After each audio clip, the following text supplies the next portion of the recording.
তা ওদের ওইখানে আমরা একটা ছিলাম, আমাদের ওর ফ্রেন্ডের এক বাসায় আমাদের থাকতে দিয়েছিল এক রাত। তারপরে ও রাত্রে যখন দুধ খেতে চায় না, তখন আমি বলছি তুমি না খেলে আমিও খাবো না। আমার 35 রানিং। তো তাসরিন, আপনি কি অনুষ্ঠানটা শুনতেন আগে থেকে? আমি আগে শুনতাম না, তো মেয়ের পরীক্ষার জন্য আমি টিভির কানেকশনটা অফ করে দিই। তখন যখন পরীক্ষা শেষ হয়ে যায় তখন মা মেয়ে যখন শোয়ার আগে এই এফএনএ তখন আপনাদের এই রেডিওর মা আর মেয়ে দুজনে মিলে একসাথে শোনেন?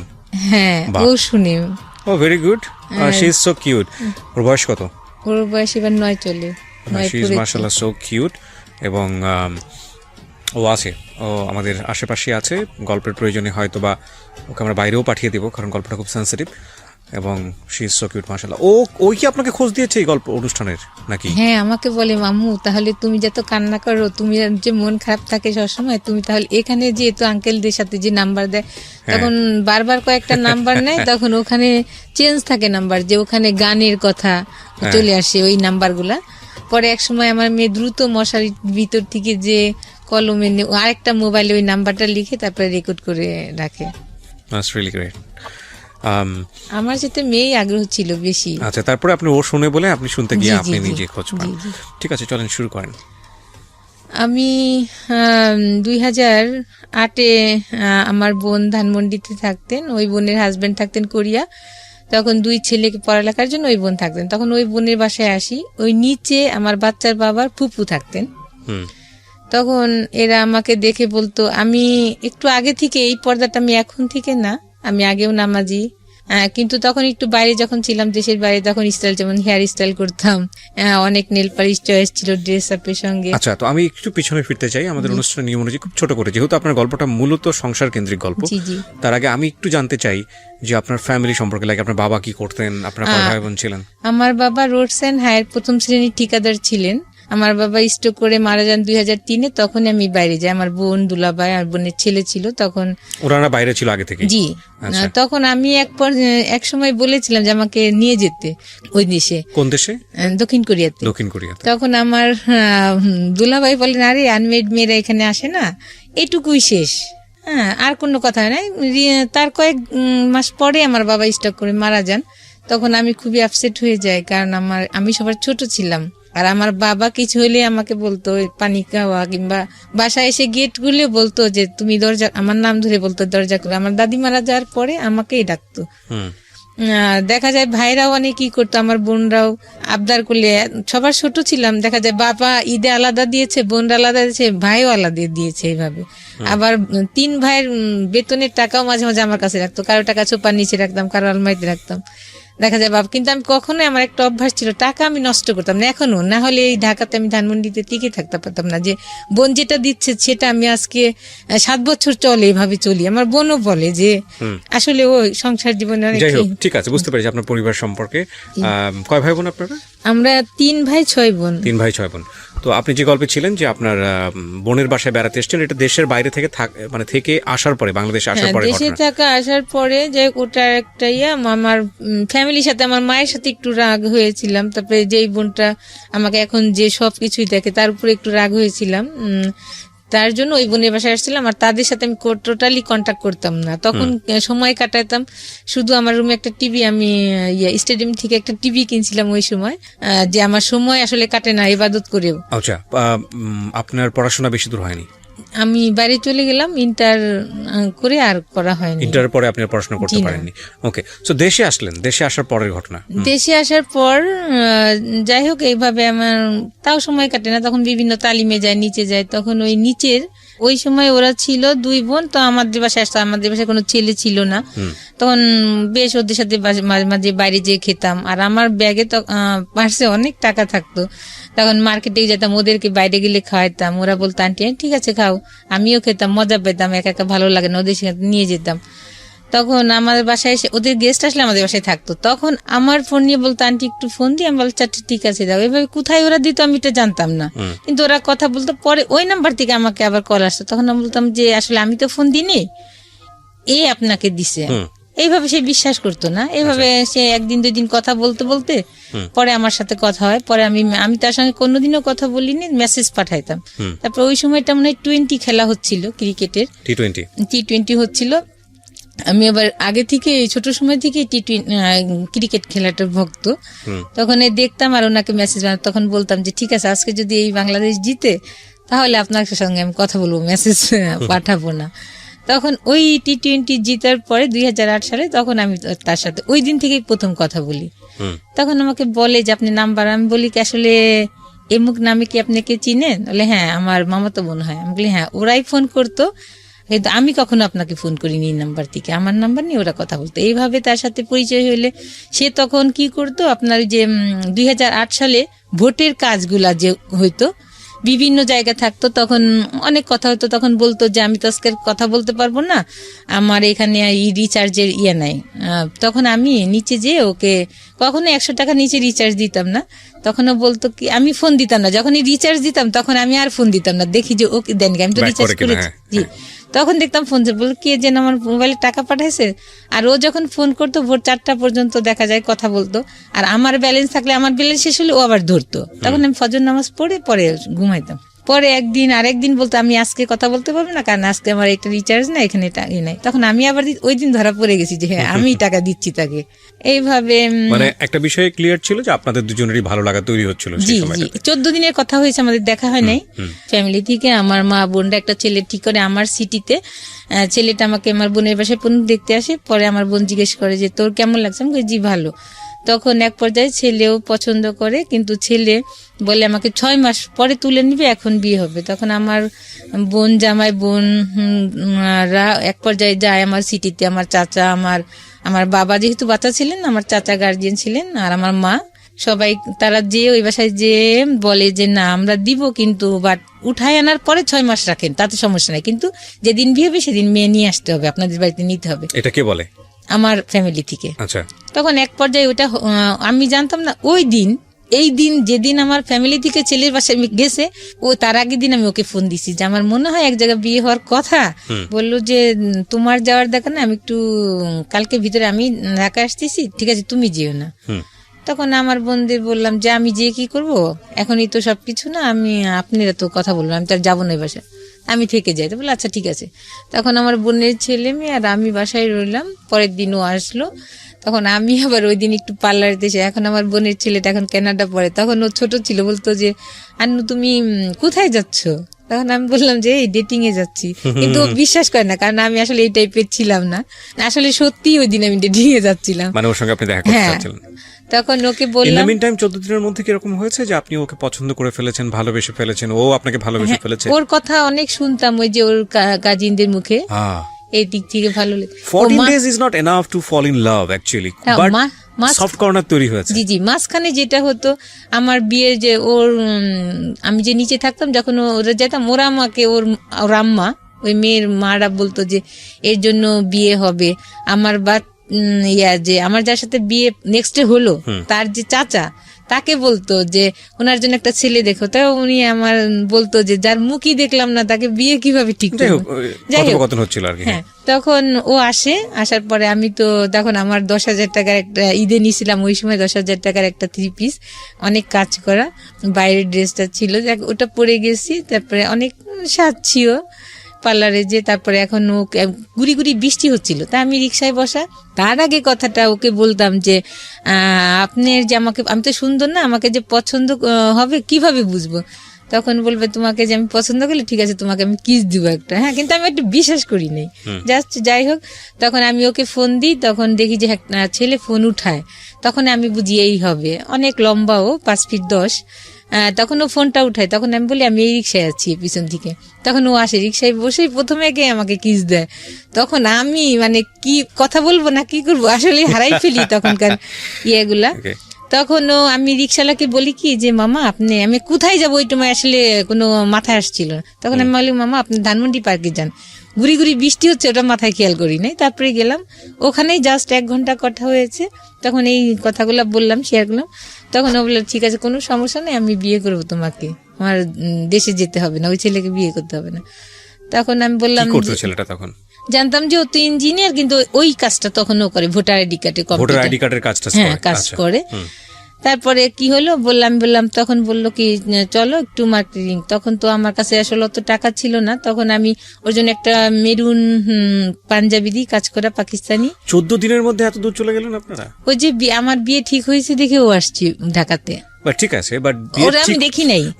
আপনাকে তো দেখতে আসতেছে, বিয়ে তো ঠিক হয়নি তখন।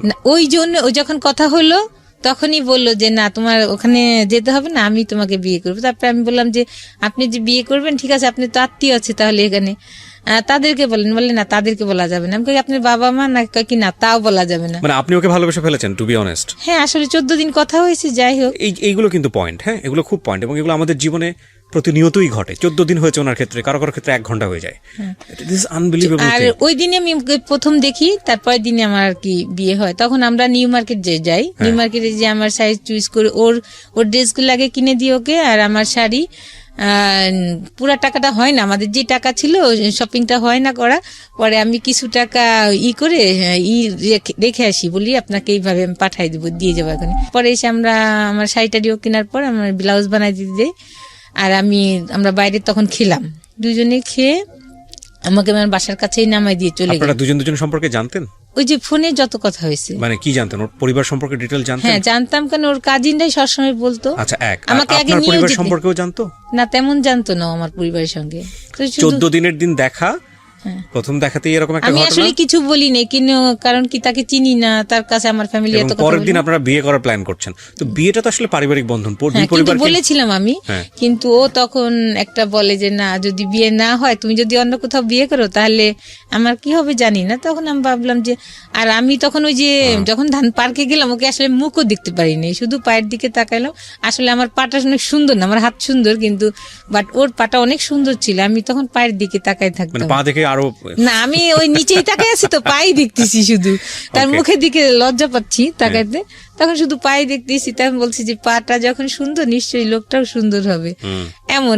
তখন যখন ও অন্যদিকে তাকাচ্ছে হয়তো বা তখন আর চোখে একটু দেখি, কিন্তু আমি এতই লজ্জা বোধ ছিল, কিন্তু তখন আমি অনেক ম্যাচিউরড মেয়ে, কিন্তু আমি লজ্জা পাচ্ছিলাম ওর দিকে তাকাইতে। ফোনে কথা হওয়ার দেখা অনেকটা একটু থাকে, ব্যতিক্রম থাকে। তখন যখন ফেস টু ফেস কথা কই তখন লজ্জা ছিল, কিন্তু ওকে আমি অনেক টাইম ওর মুখের দিকে তাকাইতে পারিনি। যাই হোক, এক পর্যায়ে তখন ও মার্কেটে নিয়ে যায় এগুলা কিনা হয়, তখন আমি ওর ওই কাজিনের মায়ের কাছ থেকে আমি টাকাগুলা নিই। তখন আমার ব্যাংকে যাওয়ার ছিল না, পরে ওখান থেকে 6,000 টাকা নিয়ে আমি আরো মার্কেটের ওখানে দোকানটা দিয়ে আপনারা নিজেরা শপিং করেছেন। পরে ও আমাকে রেখে গাজীপুর এক ফ্রেন্ডের বাসায় যায়। আমি কালকে তুমি রেডি হয়ে থাকো, আমি তোমাকে নিতে আসবো। অনেক বৃষ্টি থাকে, এত বৃষ্টি, আমাকে ছিনজি করে নিতে আসে। ওই দিন আমি একটু সাজি যে আজকে যখন আমার একটা দিন, তখন সে যে ওর ওই ফুপুকে আমি সালাম করতে যাই, আমি বলি কি দোয়া করেন, বলে হ্যাঁ আপনার মনে আসা পূর্ণ হোক, কিন্তু সে জানছে না যে তারই আসলে ভাইয়ের ছেলে। যাই হোক, পরে ওখানে অনেক ওরা অ্যারেঞ্জমেন্ট করে, গাজীপুর সালতা আমার বিয়ে হয়। বিয়ে হলে বিয়ে ছিল ওর ফ্রেন্ডরাই ছিল, আমার কেউ ছিল না আমার পক্ষে।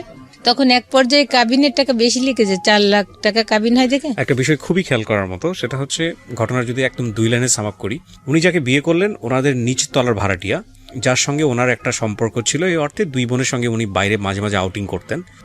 তারা ওনার ফোন ব্যবহার করে যে ভদ্রলোককে উনি বিয়ে করলেন তাকে ফোন দিত। তো এইভাবে আসলে ওনার সঙ্গে কথোপকথন একটা পর্যায়ে, এবং 14 দিন কথোপকথন যেটা হয়েছে যে উনি অনেক বেশি লোনলি ছিল। ইতিমধ্যে উনি বাড়ি থেকে রাগ করে ওনার বোনের বাসায় আছেন, ওই সময়টাতে উনি টাইম পাস করছেন, বিভিন্ন রকমের কথাবার্তা বলতো ওই ভদ্রলোকের সঙ্গে। ইন দ্য মিন টাইম ওনার বাড়ি থেকে বিয়ে ঠিক করা হয়, সেটা ওই ভদ্রলোক জানতে পারে। জানার পরে ওনার সাথে ফার্স্ট দেখা, ইমোশনালি ওনারা একটা সিদ্ধান্ত নিয়ে ফেলেছেন, দে উইল ম্যারি। এবং যেখানে মেয়ে পক্ষের কোনো গার্জিয়ানই উপস্থিত নাই, ছেলে পক্ষের কয়েকটা ফ্রেন্ড আছে। এই বিষয়গুলো খুব খেয়াল করার মতো। আপনারা হয়তো গেস করছেন যে এরপরে কি হবে না হবে, বাট এগুলো আমাদের প্রাত্যহিক জীবনে হয়। হওয়ার পরে আসলে কি হয় সেটাও খুবই লেসন আছে আজকের এই স্টোরিতে। হ্যাঁ বলেন। তারপর ওখানে নিয়ে যে বিয়ে হয়, তখন ওই কাবিনের টাকা করতে যে টাকা থাকে না, তখন আমার গলায় চেন ছিল, চেনটা রেখে আমি ওখান থেকে কিছু লোন করি, যে টাকা আমি পাঠিয়ে দিলে চেনটা নিয়ে যেতে। তারপরে এভাবে বিয়ে করে আমরা দুজনে একসঙ্গে আসি। আসার পরে ওই দিন আমার বোন ছিল না, ওই যে আমার ছেলে পক্ষ দেখার জন্য যে সবাই গেছে দেশে, ওই দিন বাসা ফাঁকা। তখন আমি বলি কি থাক, কোথাও যাওয়া থাকে না, আমাদের বাসায় যে উঠি। তা ওদের ওইখানে আমরা একটা ছিলাম, আমাদের ওর ফ্রেন্ডের এক বাসায় আমাদের থাকতে দিয়েছিল এক রাত। ওরা অনেক ফুল টুল দিয়ে ওখানে অনেক কিছু ওরা সাজায়, আমাদের অনেক জি বাসর রাত ওরা ওখানেই করে। আর আমাকেও বরণ টরণ করা যেটা এটাও ওরা করে এগুলা। তারপরে ফিতা দিয়ে আমাকে ফুল দিয়ে গেট রুমে ঢুকায়। তারপরে পরের দিন আমরা চলে আসি। আমি বলি তাহলে আমার বোন তো নাই বাসায়, আমাদের বাসায় উঠি, অনেক রাত্রে আসি। তারপরে ধানমন্ডির এসে 27 বসে আমরা ফুচকা খেয়ে বাসায় ঢুকি। খাবার খেয়েছিলাম কিনা জানি না। তখন বাসায় এসে থাকি। বাসায় আবার আরেকটা মা মেয়ে থাকতেন ওই বাসাতেই, বড় বাসা ছিল, আরেকটা রুমে ওনারা থাকতেন। তখন আমি উঠলে পরে ওনারা আবার আমাদেরকে শরবত, মিষ্টি না ওই সময়টা শরবতই আমাকে খাওয়াছিল মনে আছে। তারপরে আমি ওই কয়েকদিন রান্না করিনি, ওনারাই রান্না করে দিত। আমি বলতে কি ওনারা আপনার হাজবেন্ডের আত্মীয় ছিল না? তাহলে ওনারা অন্য পার্সন ছিল ওখানে। ওই একটা বাসা জানতো আপনাদের সম্পর্কে, আপনারা দুজন ওখানে থাকতেন? যে আমি বলছি খালাম্মা আমি বিয়ে করছি তখন বলছি যে নিচে ওর আত্মীয়, তখন ওনারা চিনে। যা কয়েকদিন থাকার পরে তখন ওই মহিলা মাঝখানে জানি না, তার ছেলে ম্যারিড ছিল কিন্তু আমাকে খুব ডিস্টার্ব করতো। আমার বোনকে আমি বলেছি অনেকবার, ওই যে মুরব্বী কি মা ছেলে মাটা। তারপরে আর কিছু বলি না। যখন আমি বিয়ে হয়ে আসছি তারপর আমাকে রান্না টান্না করে আমাদের দুজন কাজ খুব আদর যত্ন করছে। মাঝে যে নিচে ওর ফুপুকে যে আবার উনি এগুলা করছে আমি জানি না। পরে উপরে আছে, তখন আমাদের রুম বাইরে থেকে তালা দেওয়া যে ওরা নাই, কিন্তু উনি কি বলছে যে ওরা ভিতরে আছে। এখন আমাদের দুইজনের তো অনেক ওয়াশরুম চাপছে কিন্তু বেরোইতে পারছি না। ওরা যাচ্ছে না 12টার পর্যন্ত এই বাসাতেই, ওরা মা মেয়ে ওর কাজিন ওর পুপু ওরা বাসাতে। তখন এক পর্যায়ে ওরা আর কতক্ষণ থাকবে, তখন ওরা নিচে যায়। তখন আমরা ওই 12টার সময় আমরা বের হয়ে ওয়াশরুমে যাই। যে পরে আমি কেন জানি আমার মনে হয় আমি একটু রেডি হয়ে বাইরে যাই। পরে ওই বিয়ের শাড়িটা আমি পরি, ও পাঞ্জাবি পরে দুজনে পরে। পরে আমি বলি কি ওনার যে মেয়েটা থাকতো, যে আমাদের সাথেই আরেকটা যে ইয়ে থাকতো খালাম্মা, ওনার মেয়েটা, আমি বলি কি আপা আমরা একটু বাড়িতে ঘুরে আসি। কেন জানি আমার মাথায় আল্লাহর তরফ থেকেই হয়তো বা, কারণ নাহলে ওইখানে গ্যাঞ্জাম হতো পরের দিন। পরে আমার বোনের বাসায় যাই, বলি আমি সরাসরি উঠে, যে ওকে আবার বলি নাই যে আমি আমার বোনের বাসায় যাই, চলো রিক্সা নিয়ে যাই। আপনারা উঠেছেন কোথায়? আমার ওই যে আরেকটা বোন যে ছিল, যে বোনটা কোরিয়া থাকতো, ওর না আপনি বিয়ে করে উঠলেন কোথায়? ওই বাসাটাই, ওই নিজের বোনের বাসাতে? জি। ওই বোন জানতো যে আপনারা বিয়ে করে এসেছেন? না, ওই বোন তো ওই যে বললাম না বাসায় ছিল না, যে আমার জন্য ছেলে দেখতে গেছিল সবাই দেশে। মানে ওই বাড়িতে আপনার আত্মীয় স্বজন কেউ ছিল না যেখানে উঠেছেন? বোনের ছেলে, একটা ছেলেকে নিয়ে গিয়ে আপনি উঠতেছেন বাসায়, মানুষজন সন্দেহ করবে না? না, তখন ওই যে ওই খালাম্মারা ছিল, বলছি আমি যে বিয়ে করছি আমি। খালাম্মা বলতে কোন খালাম্মা এটা? মানে আমার বোন, ওখানে তো বড় ফ্ল্যাট ছিল, দেখা যায় একটা রুমে ওই খালাম্মা তার মেয়ে ছিল, খালাম্মার হাজবেন্ড ছিল। এই খালাম্মাটা কি ধরনের খালাম্মা? ওই বাসায় থাকতো আমরা, যে আর কি আপনাদের সাথে ভাড়া থাকতো? হ্যাঁ জি জি। আচ্ছা, ভাড়াটিয়া ছিল। তার আমার বোনরা তো সবাই মিট হয়ে গেল আমাদের বাড়িতে ওই ছেলে দেখার জন্য। ওই ফাঁকে তো আমি এটা খারাপ কাজটা করেই ফেললাম। যাই হোক, তখন বাসায় উঠি, তখন উনাকে আমার তো বলাই লাগবে, আমি বাসার ভিতরে আসছি একটা ছেলে নিয়ে, এটা আমি বলবো না। তারপরে আমি 2 দিন না 3 দিনের মাথায় পরে আমার ওই বোনের বাসায় আমি যেয়ে উঠলাম রাত, তখন 12টা 12:30 বাজে, বললাম যে আমি বিয়ে করছি। তখন আর কিছুই বলে না, আমার বোন হাসলো, কারণ আমি তখন ম্যাচিউরি ছিলাম। আর আমি মাঝে ওই যে একটা ব্যাপারে ভাই বোনদের উপর রাগ হয়ে বিয়েই বসতে চাইনি, বলছি বিয়ের কথা শুনতেই পারতাম না। যাই হোক, তারপরে বিয়ে করার পরে এখন পর্যায়ে তো তারা জানছে। পরে ওরা যে ভিতরে সব আমার শ্বশুরকে ফোন করে বলছে চাচা শ্বশুর, আমি জানি না এগুলা। পরে আমাদেরকে ফোন না, আমি ড্রেস নিতে আসি বাসায়, আমার বোনের বাসায় আমি থাকি। আমার বোন বলে কি যাওয়া দেখা নাই, ওখানে কে রান্না বাড়া তোর দিবে, তোর এখানেই থাক। পরে আমি ড্রেস আনতে যাই, ওর ড্রেস, পরে ওর শু আর ড্রেস আমি ব্যাগে নিয়ে আসতে, তখন দেখি যে ওর ফুপু তো বোন তালা দিয়ে রাখে গেটের, মেন যে গেট নিচে কেচি গেট। কি ব্যাপার তালাকে? ওদের বাসায় বলি আপনি চাবি দেন তালাকে। ওদের বাসায় যাওয়ার পর ওরাও বাসা থেকে তালা দিই, কি ব্যাপার? তখন আমাকে ওদের বাসায় আটকানোর পরে ফোন দিলে আমি ফোন দিই, আমার বোন আমার দুলাভাই যায়, কিন্তু ও যায় না গেলে ওখানে প্রথম দেখি ওর বড় চাচাকে, আর আরেক চাচা, 2 চাচা আসছে। পরে 3-4 ঘন্টা আমাকে আজে বাজে কথা বলছে ওর পুপু। এর মাঝে বলে আমাকে, ওই সময়টা আমি শুনি, ওর চাচারাও বলে যে এই ছেলে তো ভালো না, তুমি যে বিয়ে করছো না জেনে, ওর তো একটা ছেলের সাথেও অ্যাফেয়ার ছিল। তখন বলে ওরা, ওই সময়টাকে আমাকে বলে যে একটা ছেলের সাথে অ্যাফেয়ার ছিল, ওই ছেলের জন্যই ও গলায় দড়ি নিতে চাইছে, কেরোসিন গায়ে ঢেলে ও আত্মহত্যা করতে চাইছে। আমি এর কোনো কিছুই বলি না, কিন্তু ভিতরে বলি আল্লাহ এখন আমি কি করবো। তখন মেন লজ্জা পাচ্ছিলাম, ওখানে বোন জামাই ছিল। আমি যদি একা শুনতাম কথাগুলা আমি লজ্জা পেতাম না, কিন্তু কষ্ট পেতাম, কিন্তু আমি মনে হচ্ছিল কি আল্লাহ মাটি, কিন্তু ওরা যে বকাবাজি করতেছে ওইগুলো আমার কানে যাচ্ছে না, আমি খালি এইগুলো আমার বোন দুলাভাই শুনতে। যাই হোক, তা আমি ওই সময় ফার্স্ট জানি এগুলো। এখন আমি কি করি, আমি না কিছুই বলি নাই। তখন আমার চাচা শ্বশুর আমাকে, যে উনি মারা গেছেন, উনি আমাকে একটা সার্টিফিকেট দিয়েছিলেন যে মেয়েকে একটা ধন্যবাদ, এত ঘন্টা ধরে এত মানুষ এত কিছু বলছে, যে একটা কথাও সে বলে নাই। তখন আমাকে বললো তোমার মতামত কি? আমি বলি কি আসলে তো আমি একটা অন্যায় করে ফেলেছি, আমি এখন কি বলবো, এটা আমার, আমি বলেছি ওকে যে গার্জিয়ানকে ইয়া করতে, কিন্তু ও গার্জিয়ানের আপনাদের করে না। আমি বলছি আমার গার্জিয়ান নিয়ে, ওর গার্জিয়ান নিয়ে, কিন্তু ওইগুলা করেন। এক পর্যায়ে আমি বাধ্য হয়েছি ওর সঙ্গে বিয়ে বসতে। তখন আমার বোন সবকিছু মিলে দেখেন ওরা করে ফেলছে। তখন আমার বোন বললো ও তো ম্যাচিউর হয়েছে, ও যদি বিয়ে করে একটা খারাপ কাজ করে না, ও তো খারাপ কাজ করে না, ও তো এতদিন ধরে আপনাদের এখানে থাকে, আমার আরেক বোনও থাকে, তাই এর আগে কি কিছু খারাপ শুনেছেন? বলছে না। তাহলে কিভাবে খারাপ বলতেছেন? আমার বোন সে বিয়ে করছে, কোনো খারাপ কাজ করে নাই। সে যদি এর আগেও একটা অকারেন্স করতো তাহলে বললাম না আসলে আমি জানতাম না আমার বোন খারাপ, কিন্তু আপনারাই তো সার্টিফিকেট দিচ্ছেন যে এর আগে কিছু শুনেন নাই, আপনারাই ভালো বলছেন, এর আগেও বলছেন, আর আমি নিজেও জানি আমার বোন ভালো। যাই হোক, তখন এক পর্যায়ে আমার চাচা শ্বশুররা সার্টিফিকেট দেয়, আমার শ্বশুরে বলে যে না এরা ভদ্র ফ্যামিলি, এরা জব করে, সবাই শিক্ষিত, বাবা নাই মেয়ের, কিন্তু এরা এর ভগ্নিপতি দেখলাম এরাও খুব ভালো, কথাবার্তা বুঝে মনে হচ্ছে। তখন আমার শ্বশুর ফোন দিল, ঠিক আছে ওদের এইভাবে আসা দরকার নেই, ওই দিনই ফোনে ওদের একটা অনুষ্ঠান করে নিয়ে আসবো, 3 তলায় আমি কমপ্লিট করি, টাইলস বসাই, তারপর ওদেরকে নিয়ে আসবো, ওরা যেন এমনি নাচ চলে আসে। যাক, এটাই ফাইনাল কথা। তখন আমি আমার বাসায় যেয়ে রইলাম এক পর্যায়ে।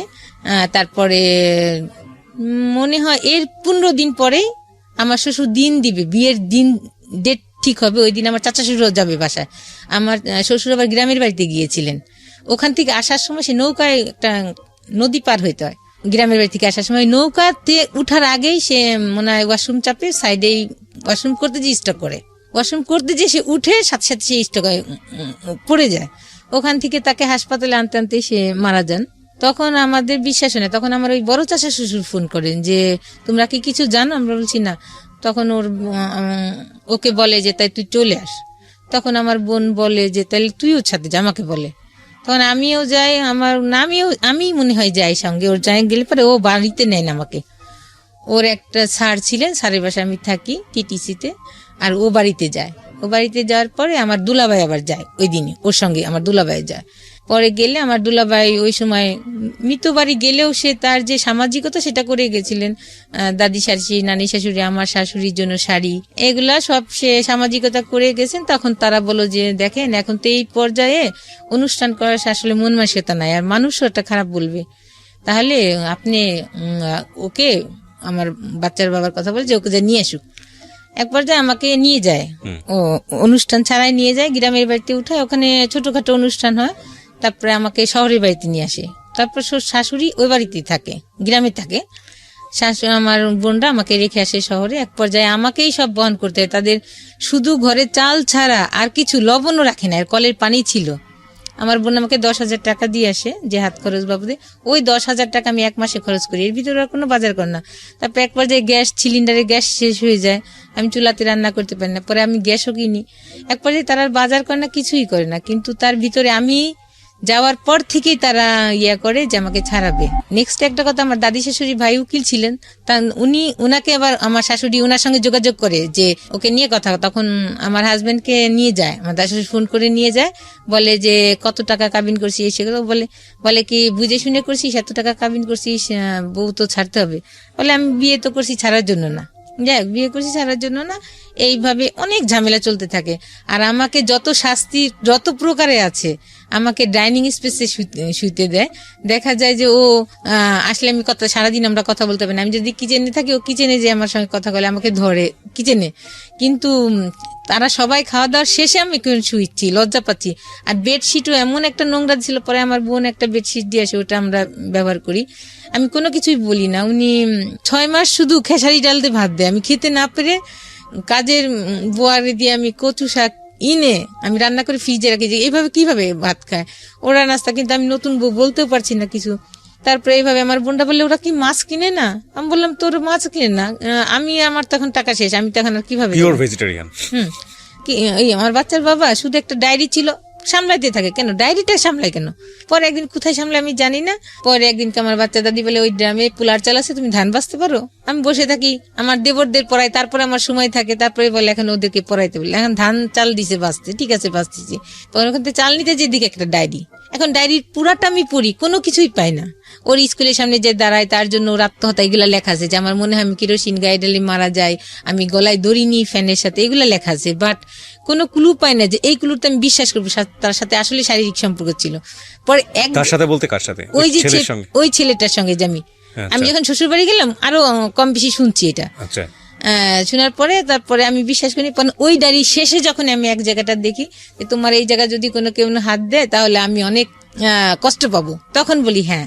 সে যখন তার আগে আমি ডায়েরি পুরাটা পড়ছি, কোনো ক্লু না পেয়ে ওই কথাটা যখন, তখন আমার আর কিছু লাগে নাই যে হ্যাঁ তার সাথে ছিল কিছু একটা, মানে এটা দুজনই ছেলে সম্পর্কই ছিল। হ্যাঁ কিছু একটা ছিল, সবাই বলছে, ওর মা সবাই জানে, ফ্যামিলি জানে, কারণ একই রুমে থাকতো দীর্ঘদিন। This is the very important thing. আমি কেন বারবার বলি এই গল্পটা কমন, মানে এই গল্পের প্রেক্ষাপটে আমি যে কথাগুলো বলবো সেগুলো কমন, খুবই কমন। বারবার বলি, প্রতিবার বলি, বিয়ে একটা পারিবারিক বন্ধন। বিয়েটা কখনোই ভেরি শর্ট টাইমে, ইট ইজ নট ফ্যান্টাসি বস, এগুলো ফ্যান্টাসি না, বিয়ে জিনিসটা ফ্যান্টাসি না। বিয়েটা দুটো মানুষের মধ্যে হয় না, দুটো পরিবারের মধ্যে হয়, অ্যাকচুয়ালি তাই। এবং ভালো করে একটা মানুষকে না জেনে, না বুঝে, না শুনে কখনোই এই সিদ্ধান্তটা নেওয়া উচিত না এবং উচিত না। কারণ বিয়েটা মানেই দায় মুক্তি না, বিয়েটা মানেই দায় সারা না।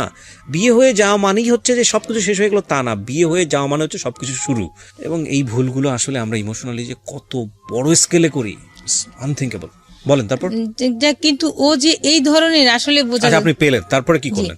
পেলে পরে তখন এর আগের কথাটা বলি, ওই যে যখন অনেক রাতে আমি ওই ডিসিশন নিয়েছিলাম প্রথম দিনে, ওর চাচারা যখন মিট হলো ঢাকাতে, আমি যাওয়ার আগে শ্বশুরবাড়ি বলছিলাম যে না ওকে আমি ছেড়ে দিব, কিন্তু ও সারা রাত আমার এই দুই পা ধরে বসেছিল। আপনি ওকে জিজ্ঞেস করেছিলেন যে তোমার সম্পর্কে কোনো শুনেছি এটা ঠিক কিনা? কিনা? এগুলা মিথ্যা। তাহলে আমি বলে কি করে বিশ্বাস করে, কি তুমি কি করলে আমি বিশ্বাস করি? আমি কি কোনোদিন যদি আপনার কিছু শুনি তোমার, তাহলে আমি ইয়া করব। তখন আমার এই সারা রাত পা ধরে বসেছিল যে তুমি আমাকে ছেড়ে যেও না, হ্যাঁ তুমি কোনোদিন আমার কোনো খারাপ কিছু পাবা না। তখন একটা ছেলে যদি এভাবে কান্না করে, এত করে, সে আপনি ডায়েরি পেলেন, তখন নেক্সট যে তার ডায়েরি পেলাম, তখন তো আমার অনেকদিন তার সাথে সংসার জীবন হয়ে গেছে। তখন আর আমি কিছুই বললাম। ডায়েরি আপনি তাকে কোনো জিজ্ঞেস করেননি ডায়েরিটা কি? হ্যাঁ সে শুধু সামলাইতো। পরে আমি পাওয়ার পরে যখন তাকে টর্চার করলাম, এগুলা জিজ্ঞেস করলাম যে এগুলা, তখন সে 5 ওয়াক্ত নামাজ পড়ে, আমি 5 ওয়াক্ত নামাজ পড়ি, তার ভিতরে এগুলা তখন করলো কি, সে সব ডায়েরি আরো কাগজ টাগজ ছিল তার ড্রয়ারে, ওগুলা পুরাইলো আমার সামনে, পুরাই ফেললো। ওই ডায়েরিটা আরো কি কি কাগজ ছিল ওগুলো পুরাই ফেললো। বাট আনসারটা কি ছিল তার? কিছুই বলে না, শুধু হাসে এক পর্যায়ে রেগে সব পুরাইলো। পুরার পর তখন আমার তো নতুন সংসার, কোনো কিছুই রাগ না। বিয়ের কয় মাস পরের ঘটনা এটা? বিয়ের 2 মাস 3 মাস পরে। মানে আপনি তখন শিওর হয়ে গেলেন যে এরকম একটা সম্পর্ক ছিল। আর এলাকারও বলছে আমাকে এগুলা। যাই হোক, বলার পরে আমি তো সংসার করতেছি। এক পর্যায়ে আমার ছেলেটাকে এটা আপনি আইডেন্টিফাই করতে পেরেছিলেন ওই সময়? জি, ওদের পাশের বাসায় ছিল। তো রাতে ওদের কোনো বোন ছিল না, ওরা 4টা ভাই ছিল। ওদের 2 ফ্ল্যাট নিয়ে থাকতো, ফাঁকাই থাকতো রুমগুলা, ওর সঙ্গে রাত্রে থাকতো এসে, হয়তো বা বন্ধুর মতন খুব ক্লোজ ছিল। এই পর্যায়ে তখন যাই হোক এগুলো সব আপনি ওর মুখ থেকে শুনেননি? না, ও আমাকে কিছুই বলে না। হ্যাঁ, ওর আত্মীয় স্বজন বলেছে। তারপরে এক পর্যায়ে আমি প্রেগনেন্সি হই, 2009 আমার মেয়েটা হয়।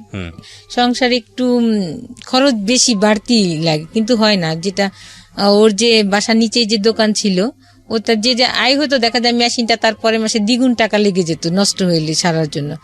এইভাবে খুব ঝামেলা হইতে থাকে। এক পর্যায়ে অনেক গন্ডগোল হয় মাঝখানে। আমি বলি যে এইভাবে চলতে পারে না, বাচ্চার একটা জিনিস খাওয়াতে পারি না, একটা কষ্ট।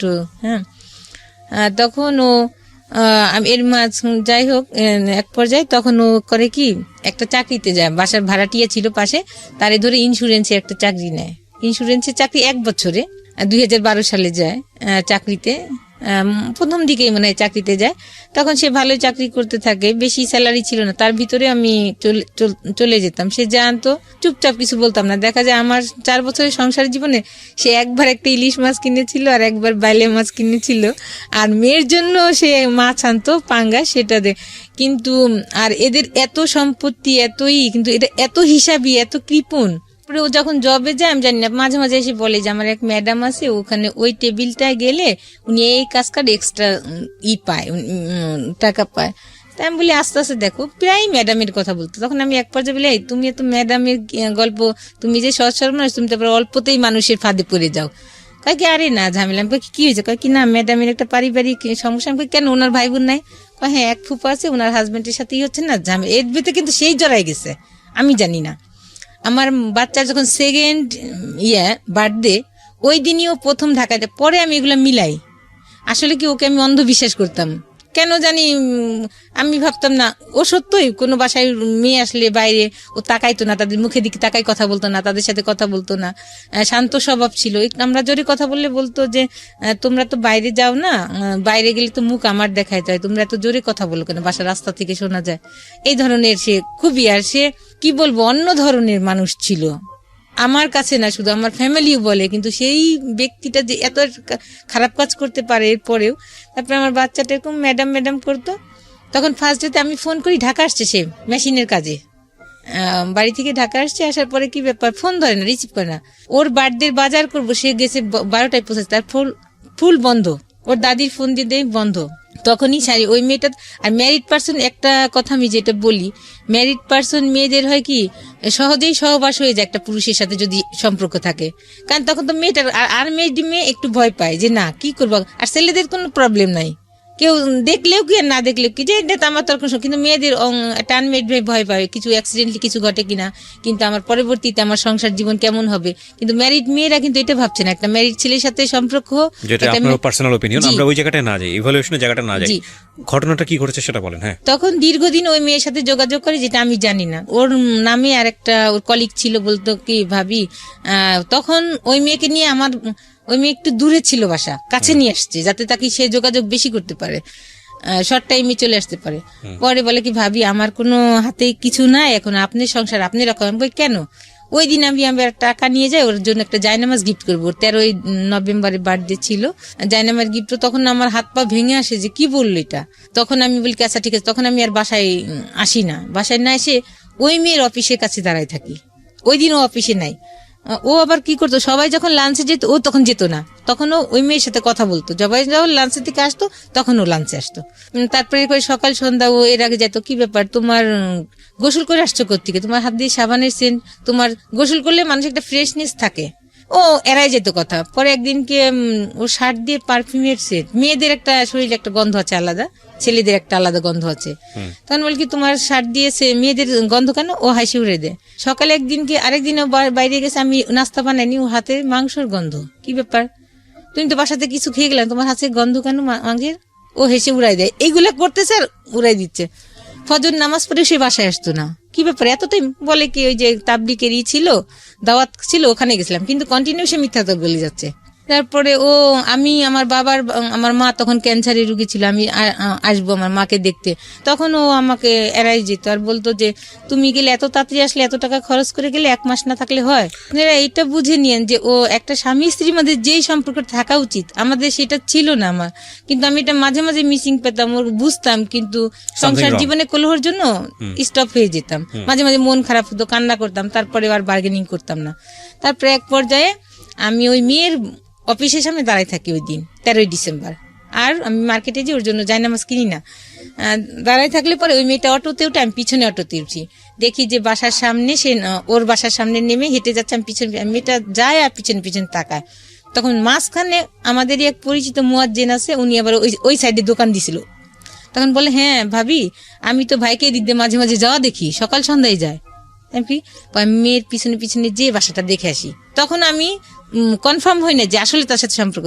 পরে আমি বাসায় আসি, বাসায় আসলে পরে এক পর্যায়ে ওর যে নিচে দোকানটা থাকে, ওই দোকানের ড্রয়ারে পাসপোর্ট থাকে ওর, আর কিছু টাকা থাকে। আর আমার বোন আমার মেয়েকে যে ব্যাংকে নতুন টাকা দিছে বান্ডিল সহ, সেটাও আমাকে জানায় না, ওইভাবে রেখে দিছে, টাকাটা খরচ করে নেয়। ওই টাকাগুলো নিয়ে আমি বাসায় উঠি, ও অফিস থেকে বাসায় এসে দেখে ড্রয়ার ভাঙায়, আমাকে অনেক সার্চ করে, আমি কিছুই কথা বলি না, তখন ও বাসা থেকে চলে যায়। তখন আমি এক ভাড়াটিয়াকে বলি যে মামি আমি একটু এই ঘটনা, আপনি আমার সাথে একটু চলেন। তখন উনি আমার সঙ্গে যায়, যে একসঙ্গে আমি আগে যে মেয়েটাকে ফলো করে যে বাসা চিনে আসছি, আমি কিন্তু ভিতরে ঢুকি নেই, মেয়েটাকে আমি দেখাইনি। কিন্তু যখন আমি ও বাসাইতে চলে যায় আমাকে টর্চার করে, তখন মামিকে আমি সাথে নিয়ে যেয়ে দেখি যে দুজন একই সাথে, তখন আর আমি সহ্য করতে পারি না, মামিকে রেখে আমি ওকে বলি যে তুমি এগুলা করতে পারলে, এক পর্যায়ে হাতাহাতিয়া। তখন ওই মেয়েকে আমি গায়ে দিই যে এই, তার আগে আমি ওই মেয়েকে সাবধান করে আসছিলাম যে আমার একটা বাচ্চা আছে, এর আগে যে আপনি আমার সংসারটা নষ্ট করেন, ওকে আমি ভালোবেসে বিয়ে করছি ওকে, আপনিও আমার সংসারটা নষ্ট করেন। বলে কি আপা আপনি কি বলেন এগুলো? তখন আমাকে নাস্তার সাথে আমি কিছুই খাইনি না খেয়ে, যাই হোক এই পর্যায়ে চলে এসে আর কথা বলি না। তখন ওই মেয়েটাকে আমি ইচ্ছা মতো মারি দিই যে তুই তো জানতি যে আমার একটা বাচ্চা ছিল, তোকে না আমি অ্যালার্ট করে দিয়ে আসছিলাম যে আমার সংসার ভাঙিস না, আমার একটা মেয়ে আছে। আর সে এই পর্যায়ে এইগুলা হয়ে যাওয়ার পরে, অকারেন্স হওয়ার পরে তার বাড়ি থেকে ভাই মারি। তখন ওই মেয়েটা কি করে, আমি এক পর্যায়ে করি, বাড়িওয়ালা বলে ঠিক আছে আপনি বৈধ, আপনি ওর প্রথম স্ত্রী, আপনি পুলিশ আনেন। তখন আমি সত্যি থানায় আমার বোনদের ফোন করি। আমার বোনদের এক পর্যায়েও ফোন দেয় যে আপনার বোনকে আর আমার রাখা সম্ভব না। তখন আমার বোন আমাকে ফোন দেয়, তখন বলে কি ঠিক আছে তুই যা, পুলিশ নিয়ে। পুলিশ আনার মাত্র তখন দেখি যে মেয়ে নিয়ে ও অলরেডি ওর বাড়িতে চলে গেছে, ওই মেয়ে নিয়ে, ওই বাসার নাই, মেয়ে নাই। তখন পুলিশকে নিয়ে আমি আমার শ্বশুরবাড়িতে উঠি। উঠার পরে প্রতিবেশী যারা আছে তারা আসে, তারা টাকাটুকু দিয়ে পুলিশকে সলিউশন করে দেয়, ওই মেয়ে থাকে। এক পর্যায়ে দেখি কি আমার বাচ্চার দাদি তার রুমে নিয়ে ওই মেয়েকে উঠাইছে। তার মানে সে যদি প্রশ্রয় না দিত তার ছেলে, কিন্তু আরেকটা কথা সেখানে প্রশ্রয় অপ্রশ্রয়ের বিষয় না, ইভালুয়েশনটা আসলে আমাদের যারা শুনছেন দর্শক তারাই মূল্যায়ন করুন। ঘটনা আপনার লাইফে যেটা ঘটেছে আপনি সেটা বলে যান। তারপরে ওখানে উঠায়, তারপরে এক পর্যায়ে কথা হয়, তখন ওই মেয়েকে ওই রাতে রাখে ওদের বাসায়, আর আমরা তো দোতলাই থাকি। কিন্তু সে এর মাঝে সে করতো কি, বাথরুমে যে মেসেজ পাঠাইতো, কথা না, বাসায় যতটুকু বেশি কথা না বলতে পারলে বাথরুমে যে মেসেজ পাঠাইতো। পরে আমার গার্জিয়ানরা গেল, অনেক টর্চার করলো, তুমি এই ধরনের কাজ করতো। সব জায়গায় কি তোমার সাথে শুধুই মেয়ের দেখা, আর কারোর সাথে দেখা না? বলে হ্যাঁ আমি এটা অফিসে করি না, তুমি অফিসিয়াল কাজ, তার বাসায় বাড়িতে যেত না। ওই ঈদের কথাটা মিসিং হয়ে গেছে। সে করছে কি আমাদের বাসায় রেখে সে ওই মেয়ের বাড়িতে গেছে। প্রশ্নের উত্তর দেন। সেটা হচ্ছে আপনি যেটা বললেন যে মেয়েটাকে ছেলেটাকে আপনি একসাথে পেয়েছেন, পুলিশ নিয়ে আসছেন, তারপরে বিষয়টা কি মীমাংসা হলো আপনাদের মধ্যে? মীমাংসা কি ছিল? মীমাংসাটা ছিল আপনার সঙ্গে থাকবে আপনার হাজবেন্ড না বলে না, আমি এমনি গেছিলাম, আমি তাকে বিয়ে কিছু করি। মীমাংসাটা কি ছিল, রেজাল্টটা কি ছিল? আপনার সঙ্গে রয়েছে, হ্যাঁ আপনার সঙ্গে থাকবে, আপনি সেটা মেনে নিলেন? হ্যাঁ মেনে নিলেন। তার মানে সে ওই মেয়ের সঙ্গে যোগাযোগ করবে না। এরপরে ঘটনা সামনে দিকে, আমি আমার ফ্ল্যাটে, আমি থাকতাম দোতলায়, ওরা আমার শাশুড়ি থাকতো তিনতলায়। তখন ওরা চলে, মেয়েকে আমার শাশুড়ি রেখে দিল, সকালবেলা পাঠাইলো। যাই হোক অফিসে আরো মানুষজন, অনেক ঝামেলা হইলো। এরপর যে আবার করলো কি, সে এর মাঝে তো অনেক ঝামেলা গেছে, অনেক কিছু হয়েছে। আমার মামা শ্বশুর সবাই আসছে, সবাই আমাকে ভোট করছে যে এই বউ, আমরা যতক্ষণ যদি কারেন্ট না থাকে এ হাত দিয়ে কোন দিক দিয়ে যা রান্না করতেছে, খাবারও দিচ্ছে, আর হাতের পাখা নামতেছে না। সে আবার কি করলো, ওই মেয়েকে এক পর্যায়ে, এর মধ্যে তো অনেক ঝামেলা চলতেছে, ঝামেলা প্রায়ই হয়। সে কথা বলে আমি ঝামেলা করি। সে দেখা যায় যে নিচে আমি টিউবওয়েলে পানি খেতাম, সে আনতে যেয়ে সে কথা বলতেছে। সে আসলে পানি কলসিটা টিউবওয়েলে ওখানে রেখে, আমি তো বউ মানুষ, আমি নিচে যাব না খাবারের পানি আনতে, সেই আনতো। তখন সে নিচে যাচ্ছে, হাতিমালি কলেজের মাঠে যে সে কথা বলতেছে, মাঝখানে যে তখন মেয়ের গলায় বটি ধরছি, সত্য কথা বল, কার সাথে কথা বলছিস, না এই যে জবাব দিব তোর মেয়েকে। তারপরে বললে পরে সে বলে যে হ্যাঁ তুমি বটি নামাও, আমি সত্যি কথা বলতেছি। বললে পরে বলে যে ওর সাথে কথা বলতেছিলাম, কিন্তু আমার দরকার ছিল কথা। আমি দরকার তাহলে ঘরে বসে বলতা, আমার সামনে বলতাম, আমি তো কিছু বলতাম না। কিন্তু কন্টিনিউ সে মেয়ের সাথে চালাই যাচ্ছে। আবার কি করছে, যেই বাসায় যে গন্ডগোল হলো, সে কি করছে, ওই বাসা দেখে মেয়েকে আরেকটা বাসা নিছে। তখন আমার তো একটা বাচ্চা আছে, ওকে আমার সঙ্গে নিয়ে যেতে হয়। তখন আমার বেবিটা 3 বছর। তখন ওর মা বলে কি, ছেলেকে অ্যালার্ট করে দেয় যে তোর বউ কিন্তু গেছে, তুই সাবধান থাকিস। ও আর ওই পথে যায় না। আমি দেখি দূতের দাঁড়ায় আছি যে অটোতে উঠবে, কিন্তু অটোতে উঠে না, যে আমি ধরা পড়বে। তাই এক পর্যায়ে সে অতিষ্ঠ হয়ে আমি যে তাকে সবসময় চোখে রাখতেছি, এগুলো সে অতিষ্ঠ হয়ে যায়। তখন কি করে, এক পর্যায়ে সে মেয়ে নিয়ে চলে যায়। বলে আমাকে বলে কি, আমি তো এই কয় তারিখে এসে যাবো, ঢাকাতে যাবো, আমার কাজ আছে।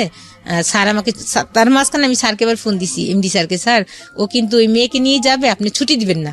স্যার আমার আচ্ছা ঠিক আছে। তখন ওকে বলে যে তুমি তো আমার শুক্রবারেও কাজ আছে, তুমি যেতে পারবে না, বৃহস্পতিবার লঞ্চে উঠবে।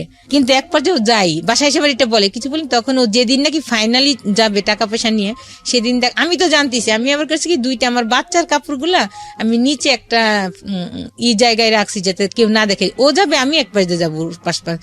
তখন করে কি, আমি এদিক দিয়ে নিজে অস্থির হয়ে যাচ্ছি যে ও আজকে চলে যাচ্ছে মেয়েটা নাকি, আর ওরও খারাপ লাগছে চলে যাচ্ছে। ও ভাত খেতে পারতেছে না, ও করছে কত ভাতের গুলো কত চিনি দিয়ে ঘাটে, ওরও খারাপ লাগছে চোখ মুখ। এদিক দিয়ে আমার মাথা ঘুরাচ্ছে, আমি মাথায় তেল পানি দিচ্ছি, কিন্তু ওকে বুঝতে দিচ্ছি না যে আমি বুঝছি। তখন আমি অনেকটা ছেলেকে লাগাই রাখছিলাম যে ও যখন যাবে ওর পিছ যাবে যে ও কাকে নিয়ে যায়। পরে হ্যাঁ ওই যায় লঞ্চে দেখে যে 2টা মহিলা, একটা মহিলার বাচ্চা কোলে আর একটা মহিলা বসে আছে চাদর পিছে। পরে তখন আমাকে আবার বলে যে দেখবো আজকে কে আগে ফোন দেয়, যে আগে ফোন দেয় সেই বুঝবো ভালোবাসে বেশি। আমি আচ্ছা ঠিক আছে, আমি তোর ফোন দিই। ও বলে দেখে কি দেখছো, আমি তোমাকে বেশি ভালোবাসি, আমি তোমাকে আগে ফোন দিলাম, তুমি তো ফোন দিলা না। ওর মার কাছে ফোন দেয়, ওরা কই বলে করে দে তো, দেখি না মানে পাশের বাসায় গেছে নাকি, জানে না সেও আমি যে লঞ্চ ঘাটে গেছি। পরে আমি লঞ্চ ঘাটে গেছি, তখন ওই ফোনটা রিসিভ করতে পারি না, গাড়ির শব্দ হবে দেখে আমি দূরে যেয়ে ফোনটা রিসিভ করি যে হ্যাঁ আমি বাসায় পাশে বাসায় আসছি। পরে আমি যে করি কি, ও তো অনেক লম্বা, ও করছে কি মেয়েটা ওইদিকে মুখ করে বসা আর ও হলো মুখ করা বসা সিঁড়ির দিকে। আমি সিঁড়িতে উঠা মাত্রই ও দেখে ফেলছে, আর ও খুবই চতুর, এত চতুর যেটা আমি বোঝাইতে পারবো না, ভালো যেমন তেমন চতুর। ও আমাকে দেখে চট করে উঠে গেছে। আমি করছি কি তখনই মেয়ে কোল থেকে নামাই দিছি। ও করছে কি মেয়ে নিয়ে যখন আসছে তখন আমি ওই মহিলা, তখন আমি বললাম যে বাচ্চা কোলে, ওর ওই মেয়েটা ওই মেয়ের ভাইয়ের বাচ্চা কোলে। তখন আমি বললাম বাচ্চা নিয়ে কোথায় যাবে, আমি টার্গেট করিনি, বাচ্চা আবার পরে দিবে। তখন আমি ওর ভাবির পাশে আসি, ওই মেয়ে ততক্ষণে করে কি ফোন করে ওর ছোট ভাইদের আইনে ওই বাচ্চা, ওর ভাইয়ের বাচ্চাকে ওকে দিয়ে তারা দুজনে, তার মাঝখানে আমার বাচ্চার বাবা আমার বাচ্চাকে ওর দাদির কাছে দিয়ে টাকা পয়সা নিয়ে মাইতে বলে দেয় যে তোরা বাঁচে যা। তখন ওরা বাসে চলে আসে। তখন তো আমার এমন পজিশন, তখন রাত্রে আমি রাত জেগে 2টা চিঠি লিখলাম, সারা রাত জেগে। আর যতক্ষণ চিঠি লিখছি ততক্ষণ শুধু আমার মেয়ের দিকেই আমি তাকাই, কান্না করছি। আমার শাশুড়িকে, যে আমি 4 বছরে আপনার মন জোগাইতে পারিনি, কিন্তু আমার মা নাই, কিভাবে যে আপনার ভালোবাসা আমি পাবো আমি নিজেই জানি না, কি করলে আপনি আমাকে ভালোবাসতেন। যাই হোক, অনেক ব্যথা পাইছি, আপনার ছেলে সংসার করতে এসে অনেক কষ্ট দিয়েছেন। ও এক পর্যায়ে চলে এসে পরে আমি ঢাকাতে আসি ওকে খুঁজি, আমি কামরাঙ্গীর চরে যে খুঁজি ওকে, এইভাবে কি ঢাকাতে মানুষ খুঁজে পাওয়া যায়। পরে আমি বোনকে ফোন দিই, যখন দেখি নিজের পা চলে না, তখন আমার বোন বলে তুই এইভাবে কি মানুষ খুঁজে পাবি, বাসায় আস। বাসায় আসলে পরে আমার দুলাভাই আসে, সব শুনে পরের দিন আমার দুলাভাই আমাকে নিয়ে রওনা হয়।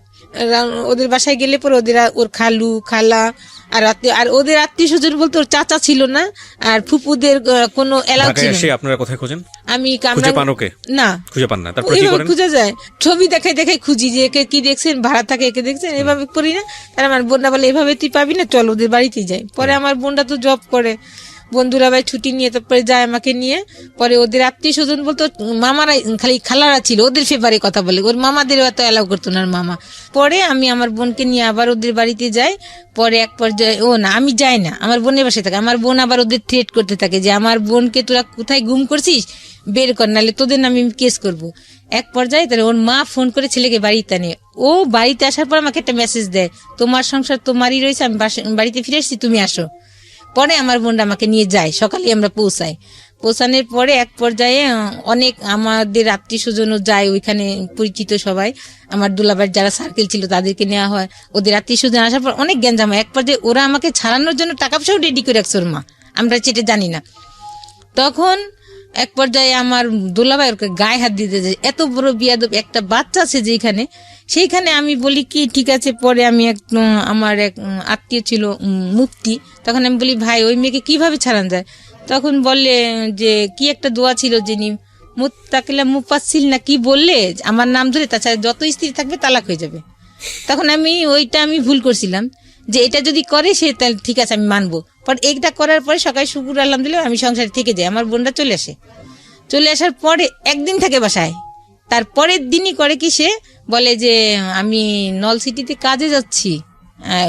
ওর মা বলে ও কি কাজে যাবে না, তার মিথ্যা কথা বলে কাজে। আর ও করতো কি, তখন বাসায় আমাদের দোতলায় থাকতো না, 3তলায় বেশি সময় কাটাতো, কারণ ওইখানে তো অবাধে সে যাত্রা করতে পারবে না, তার কোনো কেউ বাধা নাই। তখন সে ওই মেয়েকে নিয়ে ওই বাসায়, পরের দিন পরে আমি ফোন দিছি, আমাকে তো বলছে যে বলে কি মেজো ফুপুর বাসায় যাবো ওখান থেকে কাজ সেরে। পরে আমি ফোন দিছি, মেজো ফুপু ও কই, নিপাকে ওর সাথে পাঠাই দিন। বলে কি যে কেন, কিভাবে তো আসে নাই, আমাকে কেন যায় নাই। পট করে উনার মেজো ছেলে এসে ফোন ধরে, হ্যাঁ ভাবি, উনি আমার ভাসুর হইতো, কিন্তু ভাবি বলতো হ্যাঁ ভাবি ও তো আমাদের বাসায়, আজকে যাবে না কালকে, আমি করে এক্ষুনি বাসায় পাঠান। আসলে মিথ্যা। পরে আমি আর কিচ্ছু বলিনি। তখন আমি বাসায় রান্না করে মনে উপরে খাই, এর ভিতরে তো বাচ্চা দাদি যা তা খেতে দিতে এই আজে বাজে কথা বলে। তারপরেও আমি তো না খাওয়ার মতোই, হয়তো বা যখন পারি না তখন একটু যে পানি কোনো রকম খেয়ে আসি। তারপরে করি কি, তখন আমার মাথায় আর কাজ করে না যে আর ওকে সময় দেওয়া যাবে না, ওর সংসার আমার আর সম্ভব না। তখন আমি বাইরে যে গ্লোভস কিনি, হাতের একটা কাগজ কাটে যে ধারালো ব্লেডের মতো নিয়ে এসে ওই চাকুটা কিনি, কিনে প্ল্যান কি ছিল আপনার? প্ল্যান ছিল যে আমি যখন ও সংসার করতে পারলাম, কোনো মেয়ে জানি সংসার করতে পারে না, এটাই আমার মাথায় ছিল মানে যে ওরা একটা এমন ব্যবস্থা করবে হ্যাঁ, যাতে করবো করে যাতে ও আর কোনো মেয়ের জীবন নষ্ট করতে না পারে। তখন এক পর্যায়ে ও পরের দিন রাত্রে আসে, আমি তো রেডি হয়ে বসে আছি, আমি বাসায় রেডি থেকে ও বাসায় আসে, আসার পর উপরে দুজনে একসঙ্গে খাই। আমি কোনো কথা অন্য দিন কিন্তু অনেক ঝামেলা করি কোথায় গেছিলে, কিন্তু ওই দিন কোনো কথাই বলিনি। বাসায় আসার পরে আমার বাচ্চার দুধ ছিল, গুড়ি দুধ, ওটা আমি করি, আগেই ঘুমের ওষুধ আমি গুঁড়ি করে রাখি, রাখার পরে ওর দুধে মিলাই, ওর কাপটা আমারটা মিলাই না। তখন আমি বলি ও এই খেতে চায় কাজটা না, করলে যে আপনার একটা ভয়ঙ্কর বিপদ হতে পারে, ওটা আমার তখন মাথায় কাজ করে নাই যে মানুষের এত যন্ত্রণা। শুনেন, একটা এর মাঝে অনেক কথা গেছে। শি ওয়াজ প্ল্যানিং লাইক ওর এমন একটা অবস্থা করে দেওয়া যাতে করে ও পরবর্তীতে অন্য কারো সংসার করতে না পারে। আপনারা বুঝে নেবেন আপনাদের জায়গাটা থেকে। এবং সেজন্য উনি একটা ধারালো ব্লেড কিনে নিয়ে এসছে, আরও অনেক কিছু কিনে নিয়ে এসছে। And she is planning like a pro বলতে আমি যেটা বোঝাচ্ছি যে প্রফেশনালরা যেভাবে প্ল্যান করে আর কি, ঘুমের ওষুধ টষুধ খাওয়ায়। And this is not the end, cause প্রত্যেকটা ঘটনার একটা ইফেক্ট থাকে। দেখেন কোথাকার জিনিস কোথায় গিয়ে দাঁড়িয়েছে, বলেন। এর মাঝে আমি অনেক ও বলে, আমরা জানি যে এই স্টোরিটা আসলে যদি আপনাকে ইলাবোরেটলি বলতে দেওয়া হয়, এটা সারাদিন বলেও শেষ হবে না। এর মাঝে ওর আত্মীয় স্বজন যাদের, এই বোর মতো বোন, আমি অনেক পরিশ্রম করেছি, আমার জামা ছিঁড়ে গেছে, কিন্তু আমি ওই বলছে জামা বানাইতে, আমি বানাইনি। বলছি সংসারে কয় বছরের সংসার আপনার? 4 বছরে, যে আলমারিটা হোক, এই খাটটা বানানোর পরে আমি ড্রেস নিবো। ওকে, ঠিক আছে, আপনি তারপর কি করলেন? তারপরে ও রাত্রে যখন দুধ খেতে চায় না, তখন আমি বলছি তুমি না খেলে আমিও খাবো না। তখন এক পর্যায়ে দুধটা খায়, খাওয়ার পরে সে ঘুমে অনেক কথা বলি, কথা বলতে বলতে এক পর্যায়ে তখন আমি তার সাথে মিলন হতে চাই, কিন্তু ওই সময় ও সে হয় না। তখন আমি এক পর্যায়ে আমি দেখি তাকে, জাস্ট পরীক্ষা করেছে কি বলে, কিন্তু আমারও ইচ্ছা ছিল না। তারপরে এক পর্যায়ে সে ঘুমায় যায়, ঘুমায় গেলে আমার যে দরকারি জিনিসগুলো, আমার ক্যামেরা, আমার গোলগুলা, আমার পছন্দের শাড়ি, আমার মেয়ের ড্রেসগুলা, কিছু যেটা লাগবে আমি একটা চাদরের উপর ফেলে বাঁধি।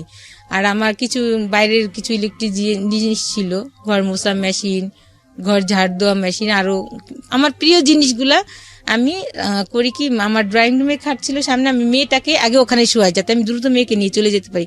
মেয়ের শীতের পোশাক পরাই ঘুম পাড়ায় রাখি, আর আমিও আগে বোরকা পরে ফেলি, পরে বলে আমি নিয়ে, তখন আমি মশারিটা নাই, আমার প্রিয় লেপ ছিল, আমার একদম পছন্দের অনেক দামি লেপ, মশারি, আমার কাটা, আমি সব ওকে গায়ে দিয়ে আসছি কেন, যাতে ও শীতে কষ্ট না খায়, ওকে মশারি না কামড়ায়। কিন্তু কাজটা করছি খুব জিদে, কিন্তু আমি চাইনি যে ওকে একটা মশাইও কামড় দিই, কিন্তু আমি ক্ষতি করছি, কারণ যে আমার মনে যে ব্যথা, আপনি ঘুমের মধ্যে থাকা অবস্থায় কাজটা করেন, থাকার অবস্থায় কাজটা করি, তখন ও জেগে উঠে। তারপরে আমি ওটা জেগে ওঠার পরে কি করে, আপনাকে ধরে ফেলে না, ও চিৎকার করে না বেশি, যাই হোক, তখন সাথে সাথে আমি আমার ওইটা ছুরিটা আমার হাতে থাকে, আমার মেয়েকে আমি নিয়ে আসি। ওর মোবাইলটা আবার আমার কাছে ছিল, ওর মোবাইলটা ওই আমি ড্রয়িং রুমে পড়ে যায়, আমার কাছ থেকে পড়ে গেলে আমি মেয়েটাকে, তখন আমার জুতাও পরার আমার ছিল না, মনে ছিল না, আমি নিয়ে চলে আসি। তখন অনেক শীত ছিল, 28শে ডিসেম্বর 12 সালের। তখন আমার মেয়েটাকে আমি বলি আম্মু কুকুর ডাকতেছে, আমি বলছি আম্মু, তখন আমি ওদের বাসা চিল্লাপাল্লা শুরু হয়েছে, ওর মা চিৎকার করে কান্না করতেছে, তখন চিৎকার করে কান্না করতেছে, সব আমি তো দেখতেছি, দূরে থেকে দেখা যাচ্ছে, মানুষ দেখা যায় না, কিন্তু শব্দগুলো শোনা যাচ্ছে। তখন আমার মেয়েকে বললাম আম্মু কুকুরে ডাকে, তুমি করো, আমাদের তো ধরে ফেলবে, তুমি কথা বলো না। ওকে আমি তখন ঘুপারে, তখন আমার সামনে দিয়ে অ্যাম্বুলেন্সে নিয়ে যায়, অ্যাম্বুলেন্সে নিয়ে গেলে ওখানে কাজ করতে পারেন, ঢাকায় নিয়ে আসে। ঢাকায় নিয়ে আসলে অ্যাম্বুলেন্সে নিয়ে যায় মানে কি, এই ঘটনা ঘটার পর আমি দেখতেছি আমার সামনে দিয়ে নিয়ে যাচ্ছে, আমি তো সাইডে দাঁড়ানো, আমি তো ফ্যামিলি মেম্বার যারা ছিল তারা তো ওই বিল্ডিং এই ছিল, হ্যাঁ 3 তলায় থাকতো, ওরা তখন 2 তলায় চলে আসছে, ওরা তো সবাই বুঝে গেছে যে আপনি কাজটা করেন, সবাই আমি তো অলরেডি নাই, বাসায় নাই, তখন সবাই চলে আসছে। আমার তখন কোনো কিছুই নাই, যে because she doesn't have sense, ওই সময়টাতে সেন্স নাই, আমার এর ভিতরে অনেক কিছু গেছে, জানতে কি বলার না, সেন্সটা না থাকার পেছনে অনেক কথা আছে, এর মাঝখানে অনেক কথা গেছে। আমি অনেকবার সুইসাইড করতে চাইছি, যখনই আমি সুইসাইড করতে গেছি, ফ্যানের সাথে ঝুলতে গেছি, তখন আমার মেয়ের মুখ দেখছি আর বলছি যে শেষ ওকে দেখে যাই। যখনই দেখতে গেছি তখনই নেমে আসছি যে আমি যদি মারা যাই তাহলে আমার মেয়ের কিছু থাকবে না। আর শুনেন, বাবারা কষ্ট করেন না সন্তানের জন্য। আজকের এই গল্পটা যারা দেখছেন ভিডিও, তাদের শুধু একটা কথাই বলবো, যারা এরকম ডিসিশন নিতে যাচ্ছেন, এত শর্ট টাইমে পরিচয়, সেটা ছেলের দিকে হোক বা মেয়ের দিকে হোক, আজকের এই গল্পটা শুনে দেখে তওবা করেন। Don't do this boss, cause it's not your decision, it's a family decision. বিয়ের পরের জীবনটা যে আসলে কি, বিয়ের আগের টের পাওয়া যায় না। এবং এই সিদ্ধান্ত কোনোভাবেই ইমোশনালি, শুধু ইমোশনালি দুজন মানুষকে ভালো করে না জেনে, দুটো পরিবারকে ভালো করে না জেনে নেওয়া উচিত না, উচিত না, উচিত না, উচিত না। একেবারে আমৃত্যু পর্যন্ত আমি এই কথাটাই বলবো যতদিন রেডিও প্রোগ্রাম করবো। Do not do this, do not do this, do not do this, please. তারপর কি হলো? তারপর ওকে নিয়ে ঢাকাতে আসে, ওই দিনই আমি অনেক কুয়াশা থাকে ওই দিন, আমি আমার বোনের সাথে কন্ট্যাক্ট হয় শুধু, আর কারোর সাথে আমি কথা না বলে ফোনের সাথে কন্ট্যাক্ট করি, ফোনটা স্টপ করে দিই। তারপর একটা অটো আমাকে একটা আমার জায়গাটার নাম মনে নাই, বাস স্টপিতে আমাকে দেখে যায় আমার বাচ্চা সহ। তাকে আমি অনেক শীত, আমি বসে থাকি, কেউ থাকে না, গার্ডরা থাকে, ওখানে বসে থাকি। তারপর একটা সকাল 6টার দিকে বাস আসে, একটু দেরি হয় বাস আসা, কারণ কুয়াশা ছিল অনেক। আসলে পরে তারপরে আমি গাজীপুরে যাই, গাজীপুরে আমার বোনের ওখানে বাড়ি আছে, ওখানে যাই, আমাকে রাখে প্রথম। পরে আমার বোন ওই দিনই ওই ঘটনাটা সবাই জেনেও ফেলছে, পুরো এলাকায় জানা হয়ে গেছে। পরে আমার ফ্যামিলিতে জানছে, আমার বোনাই তো অনেক রাগারাগি, কিন্তু আমার বোনাই রাগ মানে এদিক দিয়ে রাগারাগি তো, কিন্তু আমার বোন বলতেছে আমার বোনকে আগে বাঁচায় আসি যেটা হোক। তখন আমাকে গাজীপুরে তার বাড়িতেও রাখে নাই, পাশের সাইডে একটা ভাড়া করে রেখেছে। তখন অনেক দিন ওখানে ছিলাম, প্রায় 15 দিন। আমার বোন গাড়িতে করে খাবার দাবার সব পার্সেল দিছে। যখন রাতে কুকুর ডাকতো, আমার মেয়েকে আমি বুকে জড়াই ধরে রাখতাম, মানে এইভাবে পুলিশ আসতো, খালি সারাদিন এটাই মনে হতো। তারপরে আমার মেয়ে দিনের হলে দাঁড়ায় থাকতো, যে আম্মু, আমি বলি আম্মু দাঁড়ায় থাকে না, পুলিশ আসবে। বলে কি আম্মু, আমি দূর থেকে দেখি, আমার আব্বুজি যখন নামাজ পড়তে যাবেন আমি দূর থেকে আম্মুজিকে দেখবো, আমাকে পুলিশে ধরতে পারবে না। আর যাকেই দেখতো তাকেই বলতো যে তোমরা কি আমার আব্বুজিকে দেখছো? ততদিনে কি মামলা হয়ে গেছে আপনার নামে? আপনি কিছু জানেন না? পুলিশ বাইরে? হ্যাঁ, আমাদের বাড়িতে পুলিশ গেছে, আমি তো সংবাদ পাচ্ছি, আমার ফোন স্টপ করে ফেলেছি। পরে যে তখনই মামলা করে দিয়েছে বিষয়টা নিয়ে, তারপরের দিনই 29 ডিসেম্বরই তারা মামলা করেছে। পরে আমার বোন, আমার মেয়েটা টাইফয়েড হয়ে গেল বাবার টেনশনে, জ্বর হতে হতে পরে আমাকে ধানমন্ডি ক্লিনিকে আমাকে নিয়ে ভর্তি করলো। এর ভিতরে আমার বোনের ছেলে কেউ আমার সঙ্গে যোগাযোগ করে না, বলে যে ও যেন বাসায় উঠতে পারে না, এমন একটা কাজ করছে। দেখা যেত বিয়ে করছে আর অন্য প্রসেস যাওয়া যেত।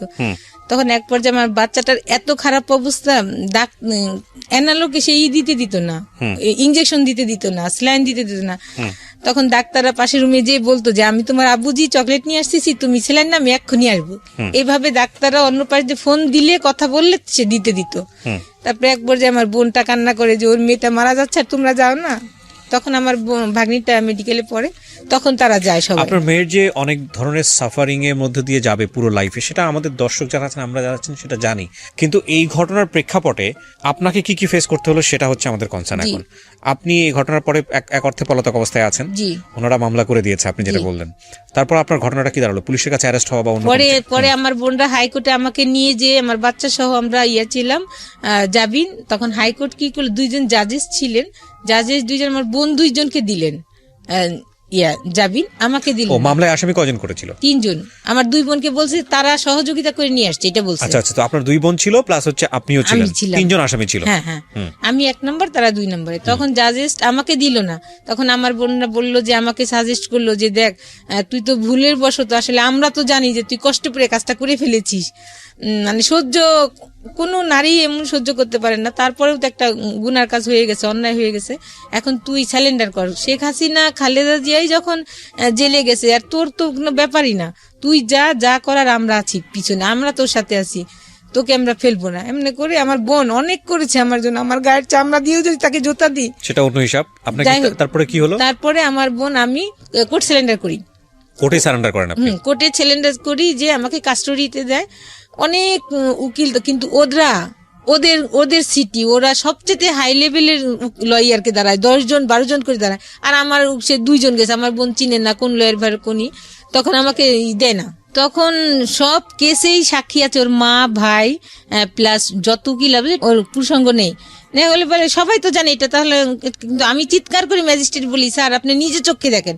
পরবর্তী নেক্সট একটা ওখানে একটা দাঁড়াই আছে যে 205-এ, যে সচক্ষে দেখেন, কিন্তু ম্যাজিস্ট্রেট এই কাজটা করে নাই। বলে কি যে প্রমাণ এবং সাক্ষ্যাদি কাগজপাতি দ্বারাতে বোঝা যায় যে, মানে এক পর্যায়ে যখন সাক্ষী চলে আসে, লিখিত সাক্ষী, সবাই বলে নাই, খুঁজে পাইনি, কেউ বলে সেটা তো অন্য হিসাব।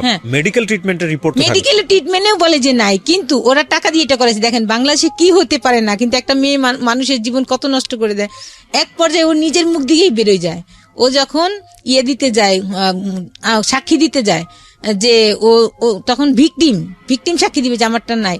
তখন আমার লয়ার বলে যে আপনি এক বাক্যে উত্তর দেন, আপনি কি প্রস্রাবের রাস্তাতে প্রস্রাব করেন? তখন বলছে ও হ্যাঁ। তখন বলে তাহলে আমার একটা কথা বলেন, 10 আনি আপনি আছেন না 12 আনি 16 আনি ভালো আছে? তখন ও বলে যে না আমার 12 আনি ভালো আছে। তখন আমার লয়ার বলে যে মিথ্যা। তখন সারা কোর্টে একটা হইরই পড়ে যে এতগুলা সাক্ষী হলো শেষ সাক্ষী, সবাই বলছে যে নাই খুঁজে পায়নি।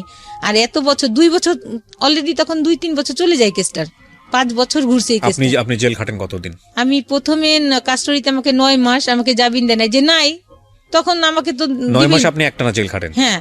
আচ্ছা, তারপরে আপনি বের হন, তারপরে এই প্রসিডিউরটা শুরু হয়? হ্যাঁ, বের হলে পরে 2 বছর ধরে এটা চলে? 3 বছর। 3 বছর। তখন 5 বছরের মাথায় 2012-তে ঘটনা, কেসটা হয় শেষে একদম বছরের শেষে, কিন্তু 2017-তে রায় হয়, আমার 5 বছর সাজা হয়।